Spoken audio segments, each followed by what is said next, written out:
No mês de setembro, nós terminamos uma série de mensagens no livro de Juízes. E hoje entrou o mês de outubro, mês da reforma. Nós pregamos mensagens direcionadas para esse tema. E hoje nós vamos começar a falar do livro de Ruth, que na verdade, como nós vamos ver, acontece na época dos juízes. É a primeira informação que nós temos no livro, que o autor situa o livro. Se você olhar aí no verso 1, diz que nos dias em que julgavam os juízes, é quando se dá a história narrada nesse livro. Eu queria dar algumas informações preliminares do livro. E, na verdade, hoje nós nem vamos entrar no texto, nós vamos ver de forma geral o que é o livro de Ruth, a importância dele, por que ele foi escrito. E semana que vem aí sim nós vamos analisar verso por verso. O livro de Ruth, ele é, cronologicamente, ele é um livro muito antigo. Foi escrito pelo menos há 3.000 anos atrás. E apesar dele ter sido escrito há 3 milênios, a mensagem dele permanece importante, relevante, ainda nos nossos dias. E isso acontece porque os assuntos que são trabalhados e narrados nesse livro, eles não ficam obsoletos nunca. Por exemplo, nós seres humanos gostamos demais, admiramos, ficamos empolgados e jamais enjoamos de histórias de amor, de canções de amor. Desde que o mundo existe, existem canções de amor. Se você apanhar as canções de um povo, grande parte dessas canções falam de amor, do amor de um homem para com uma mulher. Sempre que surge na literatura ou no cinema uma nova história de amor, nós seres humanos queremos conhecê-la. Isso sem falar, obviamente, daquelas histórias famosas, histórias de amor famosas que constantemente nós gostamos de rever, de reler, de novamente meditar. E nesse livro, o amor, ele triunfa sobre as adversidades, e ele faz muito bem aquelas pessoas que são tocadas por ele. Então, o amor triunfando sobre adversidades, sobre problemas, é um dos temas de Ruth. Uma outra vertente desse livro que não permite com que ele fique obsoleto é o fato de que nós encontramos muita esperança no livro. Como falei aqui no início, esperança em meio à dor é um dos temas principais do livro de Ruth. E todos nós gostamos daquelas histórias que terminam com um final feliz. Não por acaso, grande parte dos contos infantis, eles terminam com aquela expressão, e foram felizes para sempre. Todos nós ansiamos que a nossa história, conquanto seja muito difícil, mas nós ansiamos que a nossa história de vida contenha essa expressão. E foram felizes para sempre. Muitos pais não podem dizer isso dos seus filhos, chegam a uma idade avançada e ainda se preocupam com os filhos, com os netos, e eles não podem dizer assim: e fui feliz para sempre. Mas o que a gente deseja é isso. Quem não se identifica de uma maneira ou de outra com uma mulher, no caso aqui Noemi, madura, fustigada pelas inúmeras tempestades da vida? Qual é a senhora aqui que, ao olhar para trás, diz assim: a minha vida também foi marcada por muitas lutas, por muitos problemas?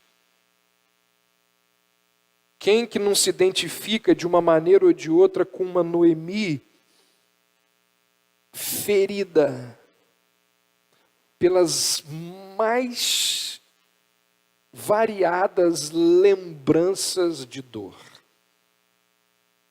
Quanta dor, quanta tribulação passou essa mulher chamada de Noemi. Quem que, assim como Noemi, nunca, no momento da dor, da adversidade, nunca ponderou sobre a bondade, o amor, o cuidado de Deus naquele momento de privação e de perda? Quem que nunca, assim como Noemi, considerou aquela opção impensável de a aflição pela qual se está passando é uma ação direta de Deus sobre a sua vida? Olha o que Noemi diz aí no final do capítulo 1, no verso 21. Ela diz assim, olha: o Todo-Poderoso, final do verso 21, Ele me tem afligido. Ele me tem afligido. Quem que nunca parou para pensar nisso? E esse é um dos temas do livro de Ruth. Deus controla tudo. Ele é o Deus, provedor. Nós vamos falar muito sobre a providência de Deus. Isso significa que os nossos infortúnios e as nossas dores, elas chegam até nós pela ação direta de Deus. A gente vai falar sobre isso. Um outro tema extremamente atual e importante no livro de Ruth é a questão da sexualidade humana. Quando a gente entra no capítulo 3, a gente precisa pedir às crianças para sair da sala. Porque existem umas cenas aqui no capítulo 3, assim, que é classificada para maiores de 18 anos. Boaz está dormindo, aí Ruth entra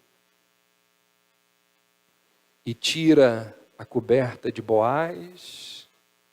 Ao que tudo indica, nós vamos ver tirar a roupa de Boaz. É uma cena aqui imprópria para crianças. E aí a gente vai ver nós vamos ver os desdobramentos disso daqui. Então, o livro trata de questões relacionadas à sexualidade humana, a casamentos mistos. Ruth é uma moabita. Assunto do livro. Outra coisa que o livro nos mostra, ele nos fala do bom caráter desse casal chamado de Ruth e Boaz. Não é possível lermos o livro sem admirar a fidelidade dessa mulher chamada de Ruth. Como que ela é fiel à amizade que ela tem com a sua sogra. Algo raríssimo de se ver nos dias de hoje, fidelidade nas amizades. Amizades que duram a vida toda. Isso é cada vez mais raro.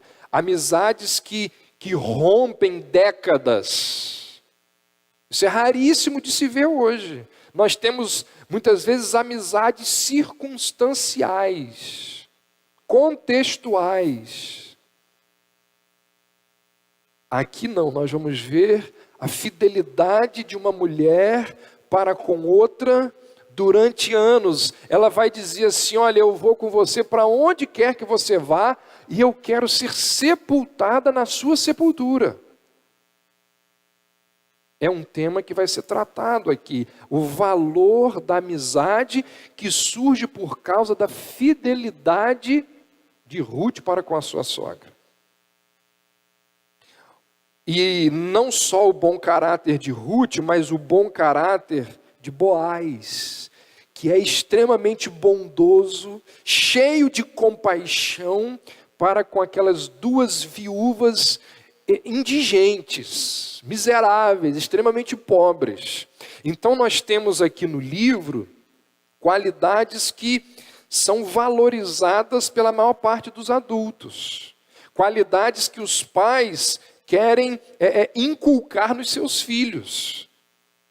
São assuntos extremamente importantes e atuais que a gente tenta transmitir às próximas gerações. Então, nós temos aqui motivos de sobra para ler, para aprender, para meditar nesse livro. As dificuldades que os personagens do livro enfrentam, elas transcendem o tempo, transcendem as culturas.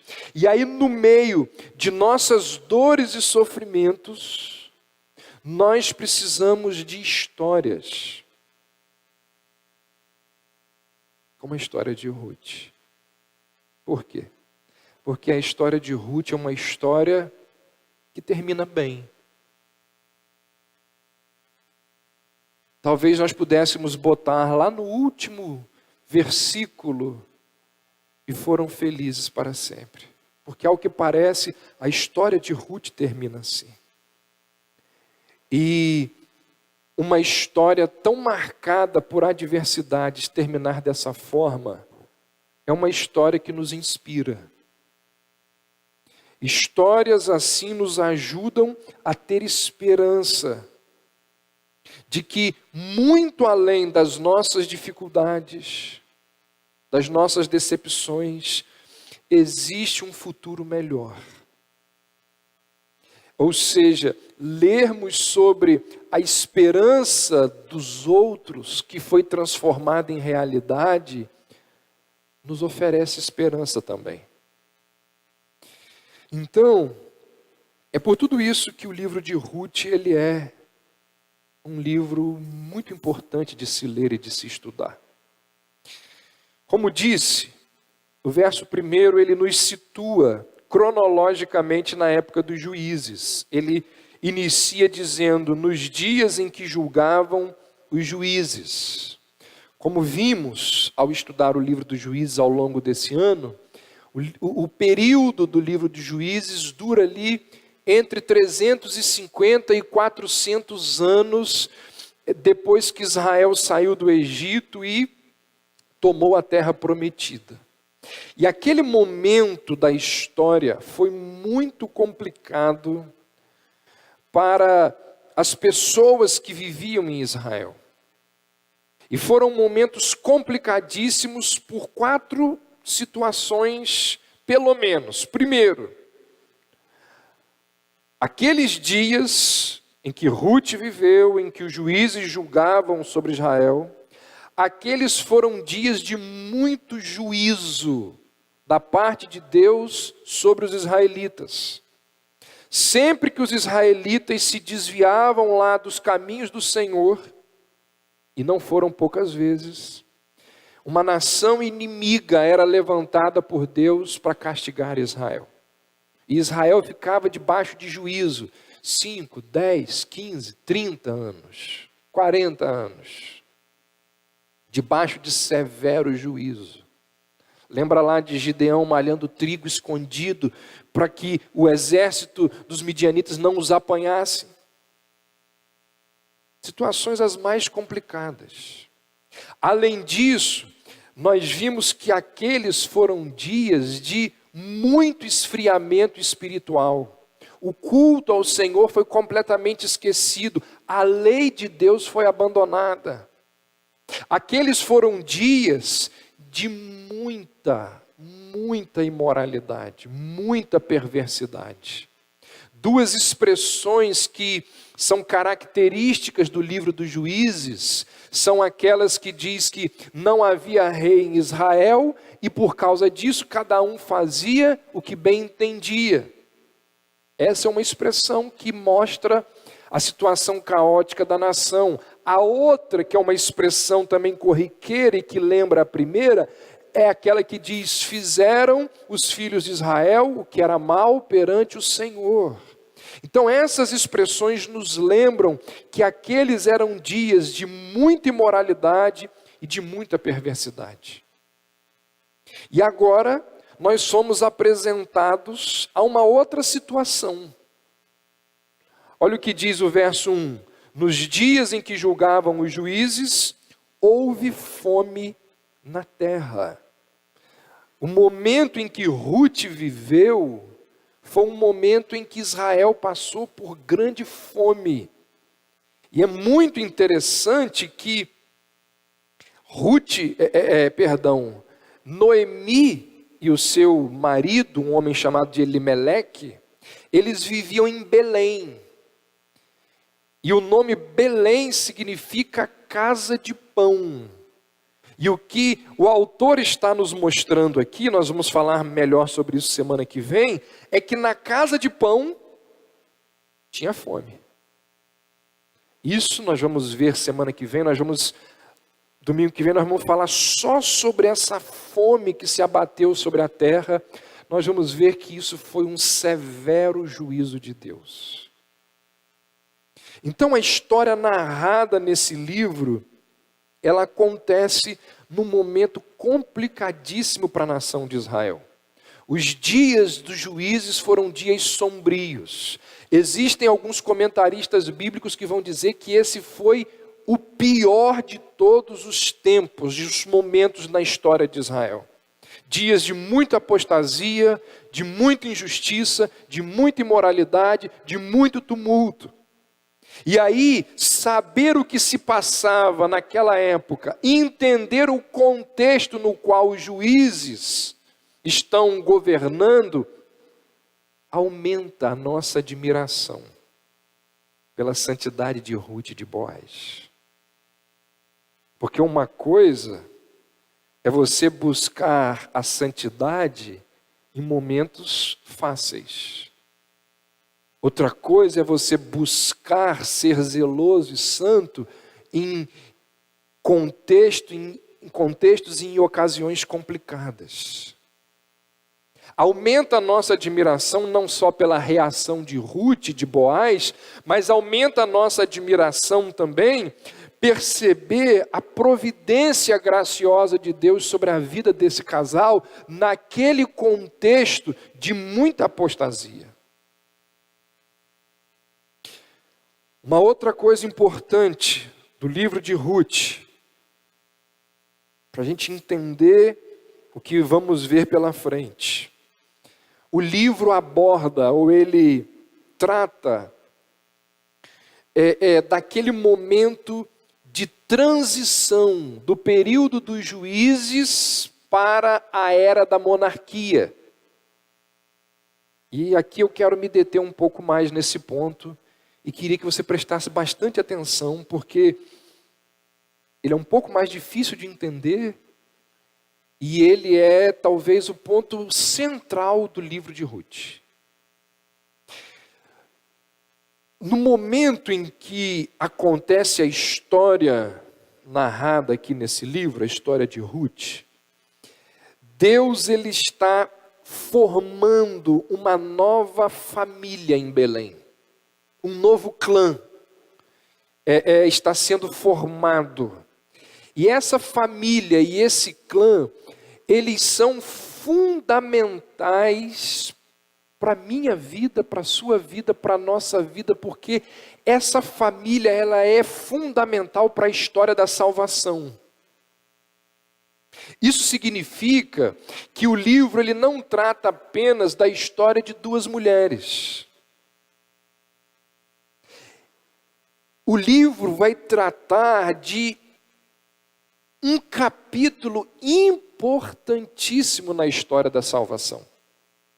A Bíblia, ela tem vários capítulos importantes até Cristo.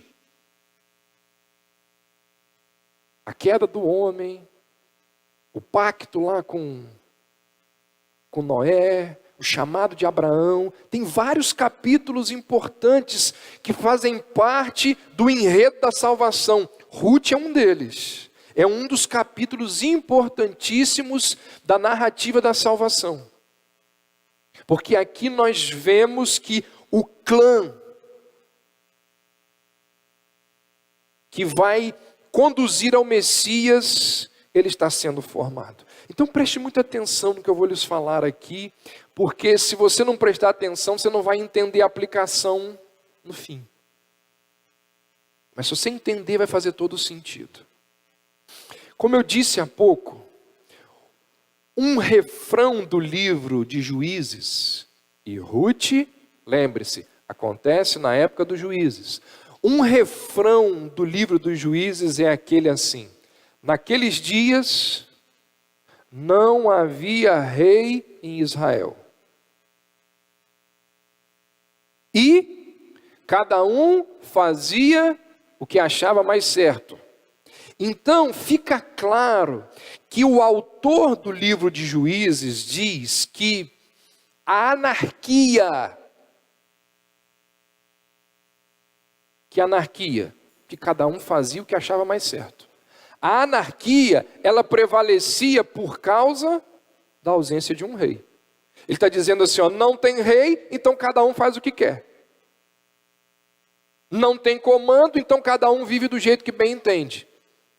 E se você observar ali os capítulos 17 a 21, isso fica evidente. Aquelas histórias ali só acontecem porque não tem um rei. Mas esse reinado, ele não era para qualquer rei. Porque parece que o autor dos Juízes, ele está defendendo a tese de que Israel precisa de um rei. E aí, quem lê as entrelinhas do livro de Juízes, quem analisa o texto de uma forma mais cuidadosa, percebe que na surdina existe ali um debate promovido pelo próprio autor sobre qual rei é mais adequado para Israel. Eu me lembro que quando nós falamos do livro de Juízes, teve uma mensagem que eu citei isso, que eu quero me aprofundar um pouco agora. Israel tinha, nesse momento aí de transição da época dos juízes para a monarquia, Israel tinha 2 candidatos a ser rei, Saul e Davi. E fica claro para o autor do livro de Juízes quem deveria ser o rei de Israel. E ele vai fazer uma apologia do reinado de Davi. Vamos dar uma olhada em como que essa defesa do reinado de Davi acontece. Primeiro, está aí no esboço. A tribo de Davi, que era a tribo de Judá, sempre tem prioridade no livro de Juízes. Sempre tem. Se você olhar lá no início do livro de Juízes, no capítulo 1, Deus dá uma ordem para que houvesse uma limpeza dos cananeus que ainda prevaleciam ali. Josué morreu e o povo de Israel não tinha expulsado todos os cananeus, e Deus diz assim, ó, coloca todo mundo para fora. E essa limpeza étnica, esse expulsar dos cananeus, deveria ser liderado pela tribo de Judá.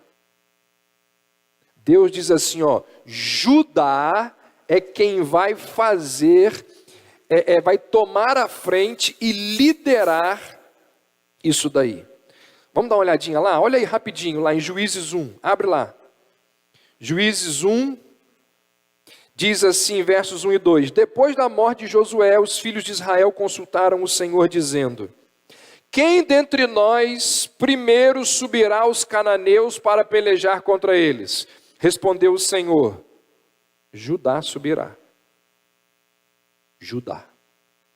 Aí, quando chega lá próximo ao final do livro de Juízes, no capítulo 20, tem uma guerra civil. Lembra lá daquela guerra que nós vimos há pouco tempo? Israelita contra israelita, por causa daquela questão lá da concubina. Aí tem uma guerra civil. Quem vai liderar o exército na guerra civil? Judá. É ele que assume novamente, debaixo da ordenança de Deus, a liderança na guerra civil. E nesses dois casos que eu mencionei, no início e no final de Juízes, a tribo de Saul, lembra? Tribo de Davi, Judá.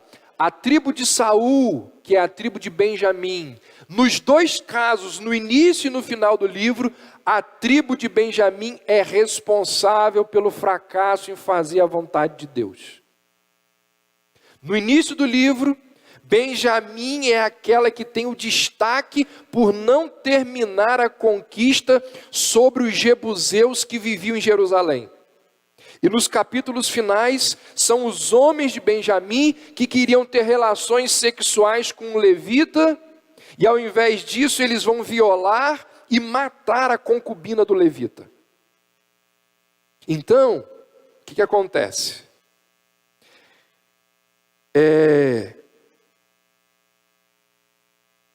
Quando as pessoas que estão lendo o livro de Juízes, as primeiras pessoas que leram o livro dos Juízes, elas olham assim: dado o grau de imoralidade, de ilegalidade da tribo de Benjamim, como que pode vir um rei dali? Como que pode sair um rei de Benjamim? Olha o que Benjamim fez ao longo da época dos Juízes. Como que pode vir um rei daí? Segunda denúncia que o autor do livro de Juízes faz ao reinado de Saul. Não sei se você vai lembrar, lá em Juízes 9, tem a situação de Abimeleque, o filho de Gideão. Ali nós temos dois episódios que não são nada admiráveis, que se relacionam ao reinado de Saul. Primeiro deles, lembra lá que Deus envia um espírito mau entre Abimeleque e os cidadãos de uma cidade chamada de Siquém. E esse espírito de perturbação foi enviado porque Abimeleque tinha matado os seus 70 irmãos. E aí tanto Abimeleque quanto os cidadãos de Siquém, eles tiveram participação no massacre. E aí Deus envia um espírito mau para fazer com que eles entrem em inimizade e eles briguem entre eles. Sabe qual é a próxima referência bíblica de Deus enviando um espírito mau para perturbar alguém? Com Saul. Com Saul. Deus envia um espírito mau para atormentar Saul, assim como ele fez com Abimeleque. Outra coisa, Abimeleque e Saul têm mortes extremamente parecidas. Ambos são feridos em combate, e quando estão ali feridos, eles dão uma ordem ao seu escudeiro para que terminassem de matá-los. Então, quando se compara Saul com Abimeleque, fica evidente que o escritor de Juízes não deseja que ele seja o rei de Israel, porque quando Abimeleque reinou, olha a problemada que deu. Terceira maneira de vermos a preferência do livro de Juízes por Davi e não por Saul. Capítulo 19, aquela história famosa e trágica do levita e da sua concubina. Diz a narrativa que eles ficam hospedados em dois lugares opostos. E recebem tratamentos opostos. Primeiro eles ficaram alguns dias na cidade de Belém. Belém é a cidade de quem? De Davi. E ali, durante 4 noites, eles receberam uma hospedagem altamente generosa. Depois daquelas 4 noites, eles vão embora e se hospedam numa cidade chamada de Gibeá. Sabe quem que nasceu em Gibeá? Saul. Vocês acham que é por acaso isso? Quando eles chegam em Gibeá, eles não têm nenhum tratamento satisfatório, ninguém oferece nada a eles, pelo contrário, tentaram estuprar o levita e depois estupraram e mataram a sua concubina. Os leitores originais do livro de Juízes, eles entenderiam as implicações políticas desse episódio. Eles iriam entender o seguinte: olha, o rei de Belém, Davi, vai nos tratar melhor do que o rei de Gibeá, Saul. Isso é nítido no texto. Quarta maneira de vermos a preferência do livro de Juízes por Davi e não por Saul. Quando a concubina morre, o que o levita faz? Ele corta aquela mulher em 12 pedaços e manda um pedaço para cada tribo. E ele faz isso para chamar a atenção para a desconsideração, para a violência que os habitantes daquela cidade, onde a sua concubina foi estuprada e morta, fizeram com ela. Que são quem? Os benjamitas, o pessoal de Saul. Então, quando ele espalha pedaços dos corpos da concubina por todo Israel, ele está dizendo: olha o que o pessoal da cidade de Saul fez. Se você continua lendo a Bíblia, quando é narrada a história de Saul, tem um episódio em que Saul corta 2 bois em vários pedaços e envia esses pedaços dos bois para todo Israel, com o objetivo de alertar a todas as tribos sobre a crueldade de um povo chamado de Amonita, que estava entre os moradores de Jabes de Gileade. Os amonitas, eles tinham invadido Jabes de Gileade, e os termos de rendição, sabe qual era? Arrancar o olho direito dos homens daquele lugar. Uma coisa absurda. Então, assim como o levita espalha pedaços da mulher para várias tribos, para todas as tribos de Israel, Saul também fez algo parecido. Então não é por acaso que esses relatos estão aqui no livro de Juízes. As pessoas que leem o livro de Juízes, elas estavam familiarizadas com o que tinha acontecido e estavam familiarizadas com quem era Saul. Eles iam fazer esses paralelos e entender que o livro de Juízes estava denunciando e criticando o rei que tinha sido escolhido pelo povo. Um comentarista bíblico diz que todas as alusões a Saul em Juízes o fazem parecer um homem ímpio, mau. Como o autor de Juízes está defendendo? Lembra disso? Falei com vocês, o autor do livro de Juízes está defendendo a instituição da monarquia para acabar com o caos moral. Na época em que não tinha rei, cada um fazia o que bem entendia. Então ele está defendendo o quê? Tem que ter rei para acabar com o caos moral. E ele vai defender que tipo de rei, ou quem deve ser o rei a assumir o trono? Davi.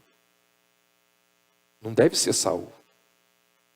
E é interessante que quais são os livros que vêm depois de Ruth? Samuel.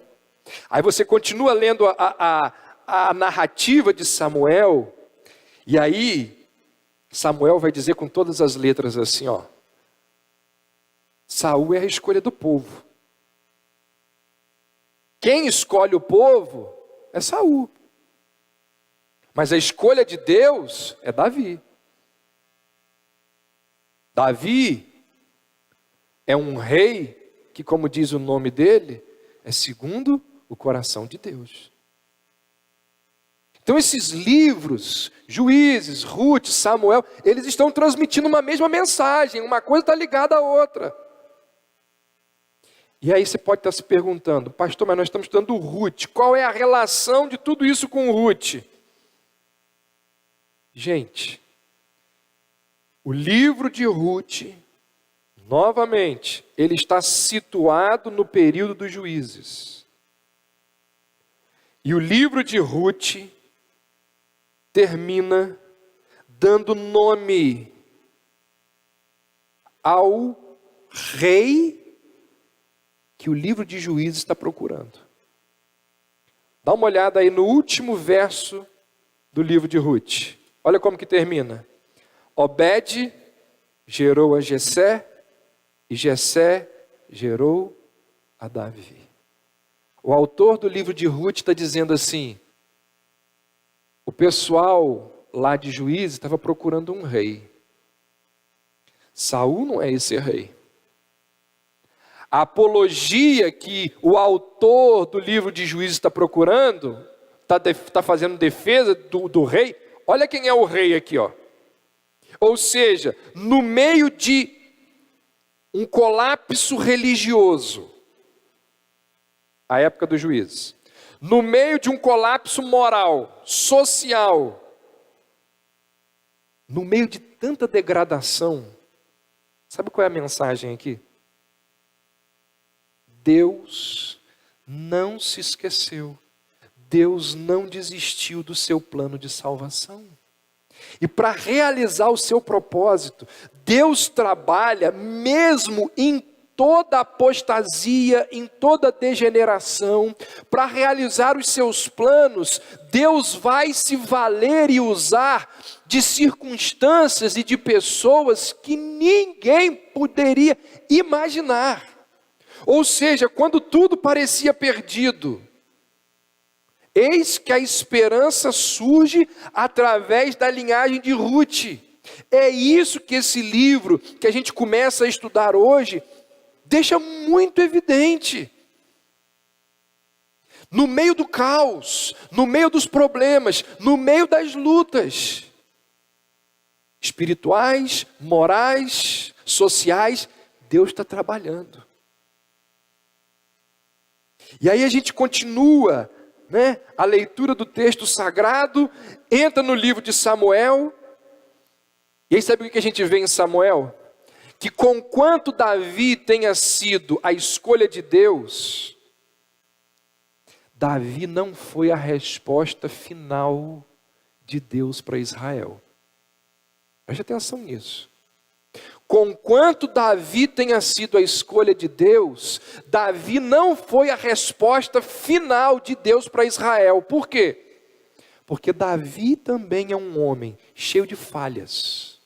Adúltero, assassino, é um péssimo pai. Davi pode ter, e foi, claro, o ungido de Deus. Mas Davi não foi o bom pastor que sempre se preocupa com as suas ovelhas. Você sabe como que termina o livro de Samuel? Sabe como que termina? Vamos dar uma olhadinha lá rapidinho por causa da nossa hora. 2 Samuel, segundo livro de Samuel, como que termina? Deixa aberto aí que daqui a pouco a gente vai ler um texto. Deixa eu só contextualizar vocês aqui rapidamente. Davi manda levantar um censo para saber a quantidade de pessoas que existiam no seu reino. E o pecado aqui sabe qual é? Depois de tantas vitórias que Davi teve, vitórias extraordinárias, ele não precisava saber quantas pessoas tinham, porque ele estava querendo confiar no número de pessoas que tinham dentro do seu reino. E Deus traz juízo sobre Davi por causa disso. Essa atitude revelava a confiança de Davi nos números e não em Deus que levou Davi até aquela situação. E aí Deus castiga o povo por causa de Davi. 70.000 homens de Israel morrem por causa de Davi. Isso aqui é um outro tema que lá na frente, algum dia Deus vai nos permitir estudar. Muita gente paga pelo erro dos outros. Você fala assim, mas eu vou pagar por causa... Vai. Nós vivemos em sociedade. E uma das tragédias de se viver em sociedade é que a gente paga pelo erro dos outros. E aqui está acontecendo isso. Olha o que diz o verso 17 de 2 Samuel 24. Vendo Davi ao anjo que feria o povo, falou ao Senhor e disse, eu é que pequei. Eu é que procedi perversamente. Porém estas ovelhas, o que fizeram? Seja, pois, a tua mão contra mim e contra a casa do meu pai. Depois que Davi viu a desgraça toda, é que ele vai ter essa atitude, porque antes ele não teve. Davi e a sua linhagem foram a escolha divina. No entanto, olha como que termina o livro de Samuel. O livro de Samuel termina nos mostrando que Deus procura um descendente de Davi que seja melhor do que Davi. O livro de Samuel termina mostrando que Deus está procurando um pastor que, ao invés de matar, ele dá a vida pelas ovelhas. Ao invés de colocar as ovelhas na furada, ele defende as suas ovelhas. Então os livros de Samuel, que vem logo depois do livro de Juízes e de Ruth, deixam claro que aquela monarquia tão solicitada no livro de Juízes, mesmo a monarquia tem as suas infelicidades, tem as suas atrocidades. Ou seja, gente, para onde que esses livros estão nos apontando? Percebe como que as escrituras, elas apontam para alguém que é muito maior do que Davi. Por isso que Jesus disse, quando ele caminha lá com aqueles homens na estrada de Emaús, ele diz assim, toda a escritura, todo o Velho Testamento aponta para mim. Qual é a moral da história aqui? Mesmo no pior dos tempos, mesmo naqueles momentos mais obscuros e tenebrosos como foi o período dos juízes, Deus estava trabalhando para fazer o seu plano de redenção avançar. Um remanescente piedoso permaneceu fiel ao longo daqueles anos de trevas, e Deus vai operando por meio daquele remanescente fiel para fazer muito mais do que eles podiam imaginar. A mesma coisa acontece nos dias de hoje. Pega lá aqueles momentos negros, terríveis, tenebrosos da sua vida. Apanhe lá aqueles períodos cinzentos, nublados da sua história. Mesmo naquelas folhas grampeadas da sua biografia, que você não queria que ninguém lesse. Mesmo naqueles momentos ali, Deus está trabalhando. E a gente não imagina. Primeiro a gente não percebe. E a gente é muitas vezes levado a dizer como Noemi: o Senhor está contra mim. O Senhor está trazendo juízo sobre mim para o meu mal.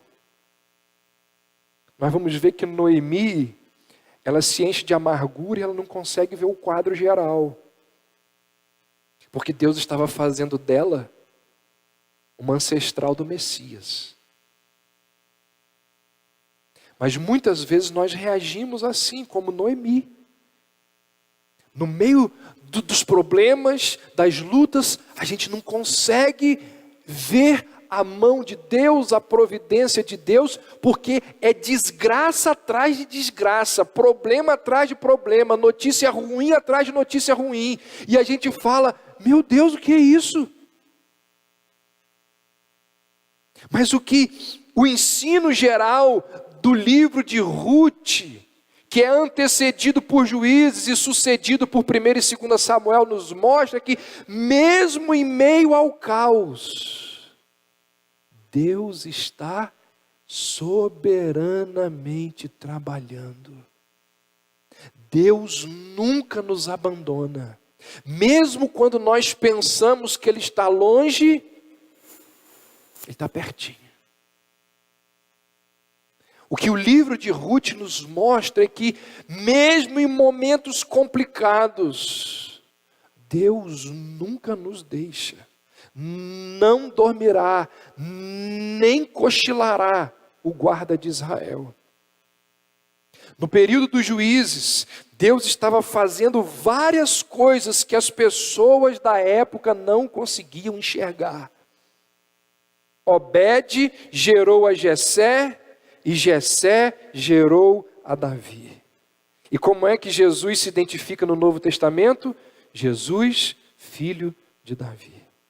Naquele período de fome, de luto, de choro, de dor, de muito sofrimento, Deus estava trabalhando para que o Salvador da humanidade viesse ao mundo. Naquele período de fome, de luto, de choro, de dor, de muito sofrimento, a forma como o livro de Ruth termina nos mostra que nada do que estava acontecendo ali era pueril, era insignificante. Na verdade, coisas grandiosas estavam em jogo. Mesmo os piores tempos não são desperdiçados por Deus. Há um poeta inglês, já citei ele várias vezes aqui na igreja, extremamente melancólico. Tentou o suicídio 5 vezes. Numa das suas poesias, talvez a mais famosa dele, ele diz assim: não julgues o Senhor por fraco senso, mas confia nele por sua graça. Por trás de uma providência carrancuda, esconde-se um rosto sorridente. A gente olha e fala assim: Deus está zangado, Deus está aborrecido. Ele diz: não julgues o Senhor por fraco senso. Não julgue o contexto e as situações de acordo com a sua dificuldade de discernimento. E o livro de Ruth é uma das histórias mais gráficas de como Deus esconde o seu sorriso, o seu rosto sorridente por trás de uma providência carrancuda. Irmãos, quando as tragédias acontecem nas nossas vidas, serve de consolo ao nosso coração saber que aquilo que nos aconteceu foi obra do acaso? Quando as tragédias acontecem, serve de consolo ao nosso coração saber que a nossa dor, a nossa miséria, a nossa angústia fugiu do controle de Deus. Quando as tragédias acontecem, serve de consolo ao nosso coração saber que Deus foi pego de surpresa. Que Deus é esse? Que Deus é esse que não pode impedir um germe, uma bactéria, de entrar no nosso organismo e nos levar à morte? Que Deus é esse que não pode impedir uma bala perdida? Que Deus é esse que não pode impedir um demônio? Que Deus fraco e desajeitado é esse que não sabia do meu acidente, da minha doença? Sabe o que traz alento ao nosso coração no momento da dor? Saber que os nossos sofrimentos, eles não são acidentais. Saber que quando Deus não impede que coisas ruins nos sobrevenham, Ele tem as suas razões. Saber que a nossa dor tem por trás um propósito amável, sábio, que é muito melhor do que o nosso limitado ponto de vista consegue enxergar. Saber que, como disse o apóstolo Paulo, a nossa leve e momentânea tribulação produz para nós um eterno peso de glória. Então, quando o mundo à nossa volta, quando a nossa casa, a nossa saúde, o nosso emprego, quando está tudo desmoronando, nós precisamos da segurança de que Deus reina sobre tudo. Nós precisamos acreditar que a providência de Deus, Ele se estende desde o Congresso Nacional até a cozinha da nossa casa.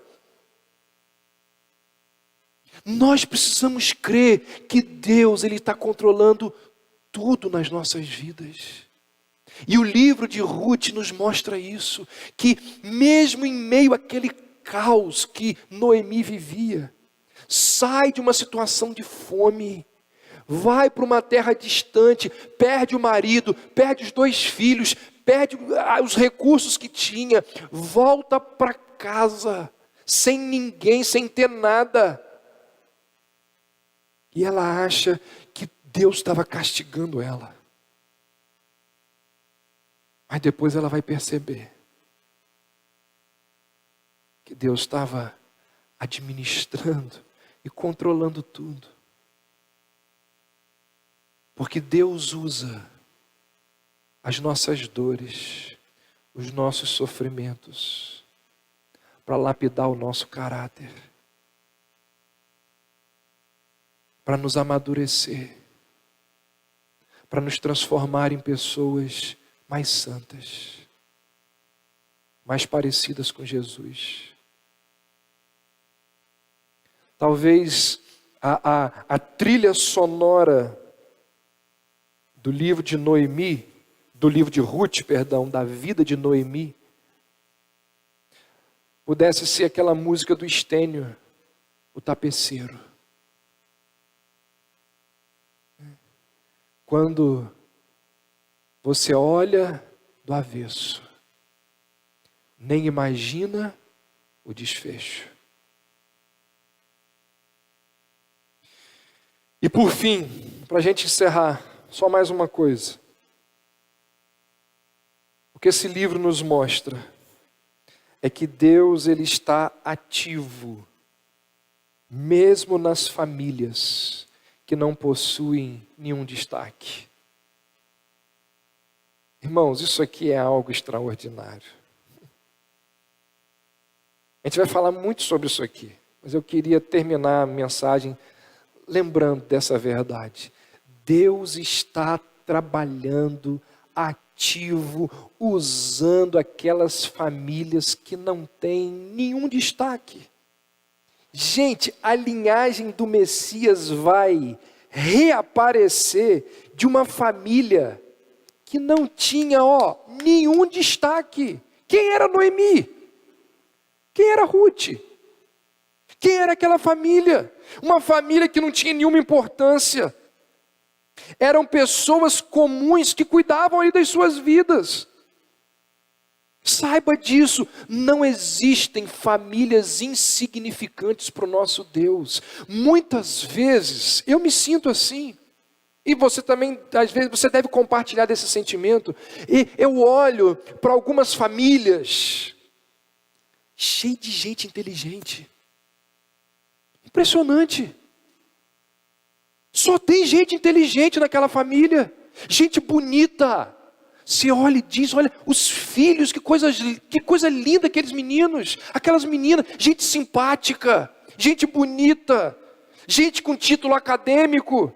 Gente rica, com bons recursos, que mora em endereço badalado, que viaja pelo mundo. Olha a família. Aí você compara com a sua casa. Você compara com os seus filhos, com a sua vidinha. Você olha para lá e olha para cá. Menor, desprestigiado, inferior. Gente, não tem isso não. Não pense assim. Porque esse tipo de comparação nós fazemos por causa da visão terrena, capitalista, contextualizada na qual nós vivemos. A história de Ruth e Noemi nos ensina que para Deus não existem famílias insignificantes. A história de Ruth e Noemi nos ensina que você não é menor que João Calvino. Você não é mais insignificante que Martinho Lutero. O Messias, ele veio de uma linhagem que, humanamente falando, era cheio de pessoas insignificantes. C.S. Lewis, ele vai dizer, num dos seus livros, ele vai dizer assim: se um ser humano soubesse, um ser humano perdido, incrédulo, se soubesse quem é aquele outro ser humano que está diante dele, por quem Cristo morreu, ele diz assim: se essa pessoa soubesse quem é aquele homem ali, aquela mulher ali, salva, redimida por Cristo, esse ser humano aqui teria a tendência de cair de joelho e de adorar esse ser humano. Sabe por quê? Ele diz assim: porque todos os salvos, eles têm um eterno peso de glória. Ele diz que os salvos têm uma glória, um peso de glória impressionante. Uma viúva desamparada, numa terra estrangeira, sozinha, e é através dela que vem a linhagem do Messias. Irmãos, a história da salvação é a história do poder de Deus. Não duvide da verdade de que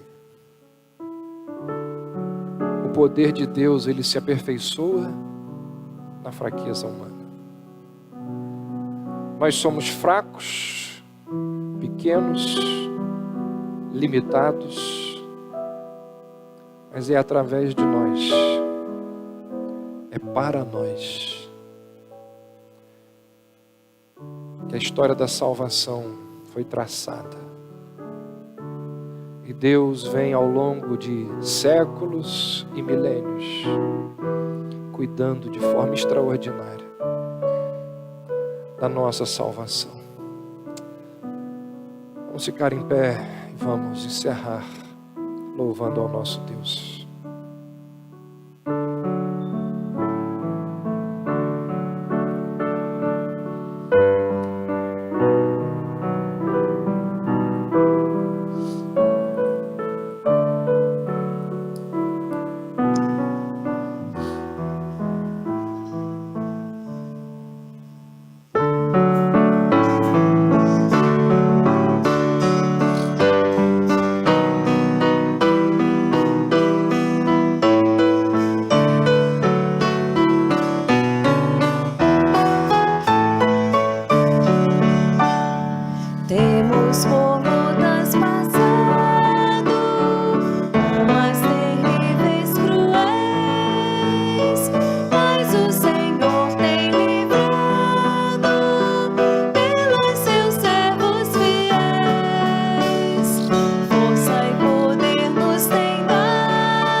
Ele nos tem sustentado, dando-nos sua mão, vida de paz, perdão, salvação.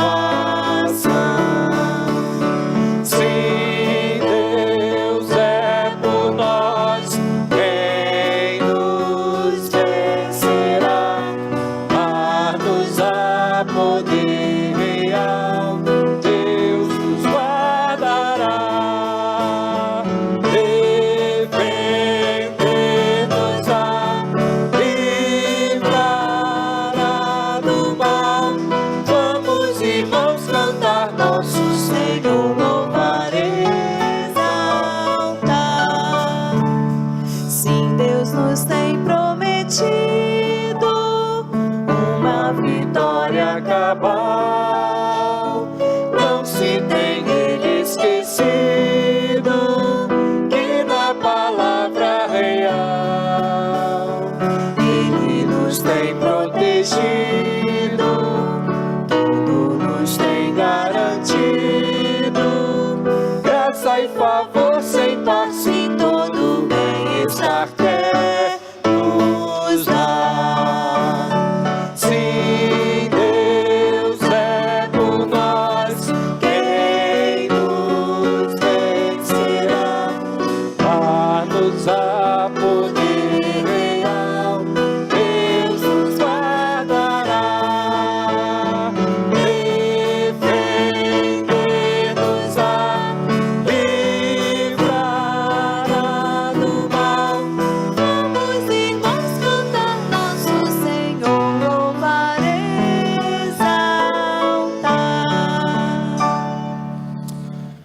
Ó Deus, nós te louvamos, te agradecemos pelas muitas oportunidades na tua palavra em que aprendemos sobre a providência do Senhor, sobre a soberania do Senhor, sobre o cuidado do Senhor sobre as nossas vidas. Muitas vezes nós não conseguimos enxergar. E não enxergamos porque os nossos olhos estão cheios de lágrimas. Mas é promessa tua que um dia nós entenderemos e seremos consolados pelo Senhor. Bom seria que mesmo em meio às tribulações, mesmo em meio às nossas lutas, conseguíssemos enxergar a tua mão, o teu cuidado, a tua providência. E é tão bom, ó Deus, saber que mesmo se a gente não enxergar, o Senhor não nos julga, mas o Senhor é condescendente e piedoso para conosco. Ajuda-nos, ó Deus, a crermos que o Senhor cuida de nós, como se não tivesse mais nada para cuidar. O Senhor cuida de nós de forma bondosa, misericordiosa e graciosa. Que as nossas reflexões no livro de Ruth, na vida dessas duas mulheres, dessas duas viúvas, possam nos conduzir para mais perto do Senhor, possam nos levar a descansar e confiar cada vez mais no Senhor. Nós assim oramos e te pedimos em nome de Jesus. Amém.